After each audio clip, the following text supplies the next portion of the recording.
Il faut que tu prophétises encore sur un grand nombre de peuples et de nations et de langues et de rois.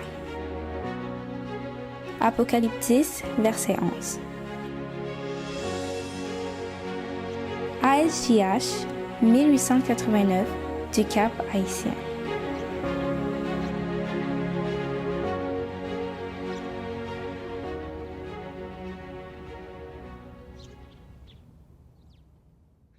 Chers amis, bienvenue dans notre série dont le thème est « Réponse aux objections trinitaires ».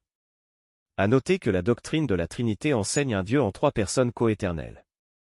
Puisque l'ensemble des dénominations religieuses chrétiennes croient et enseignent cette fausseté, l'Éternel a mis en notre cœur de faire cette série de 20 courtes présentations, afin d'inviter ceux qui aiment la vérité à l'étude biblique en utilisant un verset que les trinitaires utilisent hors de son contexte pour essayer de prouver le fondement biblique de leur fausseté doctrinale.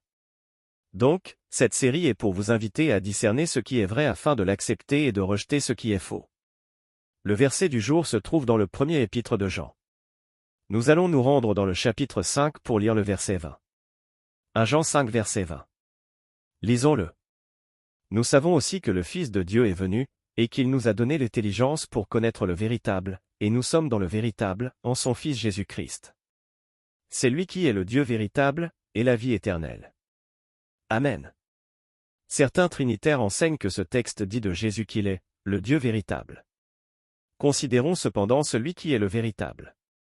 Dans ce texte, est celui qui est venu pour nous donner l'intelligence pour connaître le véritable, qui est le Fils de Dieu. Le but, en nous donnant cette intelligence, est que nous puissions connaître le véritable, et pour le connaître, il nous faut venir à Jésus. Jésus lui-même a dit, en Jean 1er verset 18. Personne n'a jamais vu Dieu, le Fils unique, qui est dans le sein du Père, et celui qui l'a fait connaître. Ici, Jean nous montre que pour être dans le véritable, il nous faut passer par le Fils. Paul le comprenait assez bien.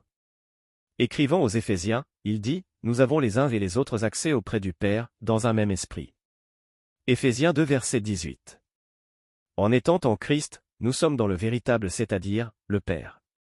C'est ce que Jésus lui-même dit dans Jean 17 verset 3, et la signification des deux passages est la même.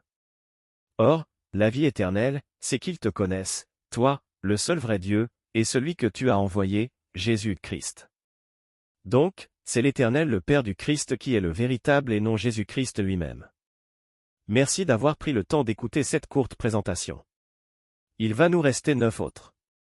Alors, abonnez-vous si ce n'est pas encore fait, afin de les recevoir. Au nom de notre Seigneur Jésus-Christ, recevez la paix de l'Éternel Dieu.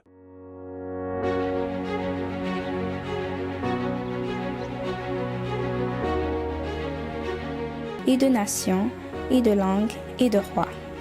Merci d'avoir écouté cette présentation. Si vous souhaitez prendre part à la mission que Jésus-Christ confie à notre Église, contactez-nous via les coordonnées suivantes ASJH 1889 caphaïtien@gmail.com, pour WhatsApp 509 32 32 41 42.